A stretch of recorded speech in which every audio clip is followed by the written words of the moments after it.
semuanya yang ada di kelas 12, gimana kabarnya nih? Ya, perkenalkan, nama Lose Pak Kurniawan, biasa dipanggil Pak Kur. Jadi Pak Kur akan mengasuh mata pelajaran ekonomi lintas minat bagi anak-anak Pak Kur yang ada di kelas 12 IPA, baik IPA 1 maupun IPA 2. Nah, untuk pembelajaran ekonomi lintas minat di kelas 12 ini, kita akan fokuskan pembelajaran kita ke bidang akuntansi. Nah, apa sih akuntansi itu? Apa manfaat yang bisa kita dapat jika kita belajar tentang akuntansi? Oke anak-anak, itu yang akan kita pelajari di pertemuan pertama ini. Sebenarnya, dalam kehidupan kita sehari-hari, kita tidak terlepas dari proses akuntansi itu sendiri. Contohnya, ya, para ibu yang mendapat uang belanja. Setiap bulannya, para ibu membuat rincian daftar belanja. Uang yang diterima, dialokasikan, dipakai untuk apa saja. Para ibu membuat rinciannya dengan detail. Nah, begitu juga dengan adik-adik anak-anak sekalian sebagai pelajar. Anak-anak mungkin mendapat uang jajan dari orang tua setiap bulannya. Dari uang jajan itu, anak-anak menjajankannya. Berapa yang dipakai untuk jajan di kantin, di koperasi, untuk naik transportasi ke sekolah, dan sebagainya. Nah, di akhir bulan mungkin orang tua akan tagih nih, anak-anakku, uang jajan yang bapak kasih dipakai di mana saja? Ada sisanya enggak? Cukup enggak? Kira-kira seperti itu. Nah, itu semua merupakan proses akuntansi yang kita rasakan dalam kehidupan kita sehari-hari. Jadi, tanpa kita sadari, ternyata kita sudah menghidupi akuntansi itu dalam kehidupan kita.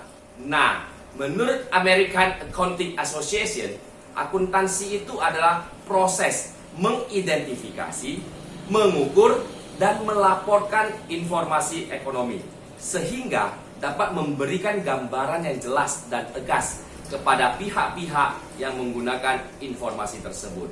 Jadi, akuntansi itu kalau mau kita sederhanakan adalah informasi tentang kondisi keuangan suatu perusahaan. Jadi, kalau kita aplikasikan ke diri kita masing-masing, dengan adanya akuntansi ini dapat menggambarkan kondisi keuangan pribadi kita. Ataupun, kalau kita mau lebih luas lagi, kondisi keuangan perusahaan. Nah, dengan akuntansi itu sebagai informasi tentang kondisi keuangan suatu perusahaan, maka dengan kata lain, dengan adanya akuntansi ini dapat dijadikan sebagai alat untuk mengambil keputusan ekonomi bagi suatu perusahaan. Jadi, secara garis besar, ada 3 manfaat akuntansi yang bisa diberikan kepada perusahaan. Yang pertama yaitu sebagai perencanaan. Dengan adanya akuntansi, kita dapat merencanakan segala sesuatunya dengan baik, terlebih perencanaan keuangan perusahaan. Yang kedua, setelah kita rencanakan dengan baik, yaitu manfaat pengendalian. Nah, dengan adanya rencana yang baik, maka perusahaan dapat dijalankan dengan baik dan dapat dikontrol secara baik, sehingga ada pengendalian terlebih dalam kondisi keuangannya. Nah, yang ketiga yaitu manfaat pertanggungjawaban.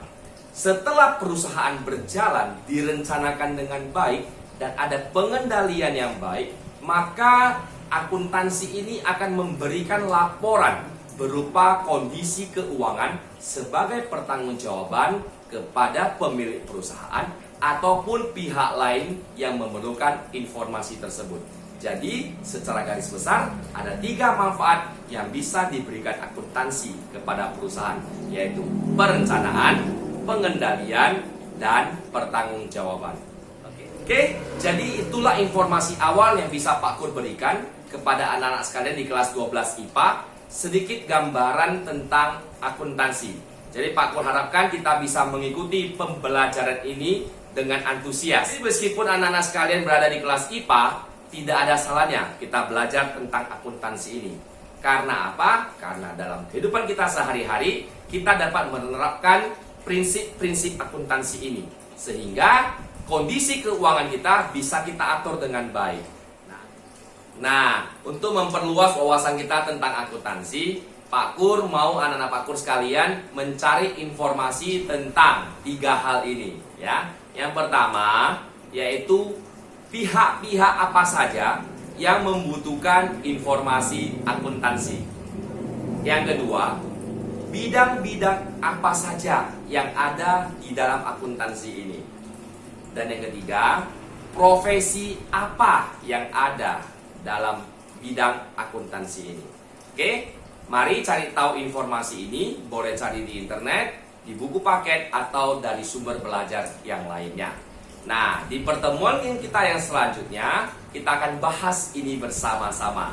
Oke, jadi Pak Kur harapkan anak-anak Pak Kur bisa cari tahu informasi tentang 3 hal ini, dan kita bahas di pertemuan kita yang selanjutnya. Oke, sampai jumpa di pertemuan kita selanjutnya. Dadah!